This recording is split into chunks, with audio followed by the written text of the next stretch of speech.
రాష్ట్ర ప్రభుత్వం ప్రవేశపెడుతున్న సంక్షేమ పథకాలు సద్వినియోగం చేసుకుని మున్సిపల్ మాజీ చైర్పర్సన్ రంగినేని మనీషా పవన్ రావు దంపతులు ఉన్నారు. ఇక ఆదిలాబాద్ జిల్లా కేంద్రంలోని ఇందిరానగర్ వార్డులో ఆమె పర్యటించారు. కాలనీకి చేరుకున్న వారికి టపాసులు కాల్చి మహిళలు, యువకులు ఘన స్వాగతం పలికారు. కాలనీలో నెలకొన్న సమస్యలను ఆమె దృష్టికి తీసుకెళ్లారు. వాటిని మున్సిపల్ శాఖ మంత్రి కేటీఆర్ కు విన్నవించి పరిష్కారానికి తన వంతు కృషి చేస్తారని భరోసానిచ్చారు.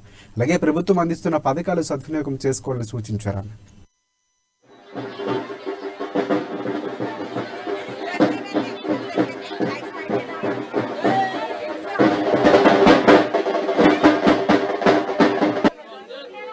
మాట్లాడేది రండి, వేదిక మీద వచ్చి మాట్లాడండి మీ సమస్య. రంగినేని మనీషా మేడం మాజీ మున్సిపల్ చైర్మన్ కేసీఆర్ దృష్టికి తీసుకుపోతారు. మనకేమొచ్చింది, మన రాష్ట్ర ప్రభుత్వం ఏం చేస్తుందో మీరు గమనిస్తున్నారు.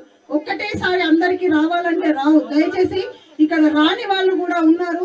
ఇప్పటికీ కూడా కొందరికి పెన్షన్ రాలేదని చెప్తున్నారు. దయచేసి ఎటువంటి సంక్షేమ పథకాలు తెలంగాణ రాష్ట్ర ప్రభుత్వం ఇస్తుందో దయచేసి తెలుసుకోండి.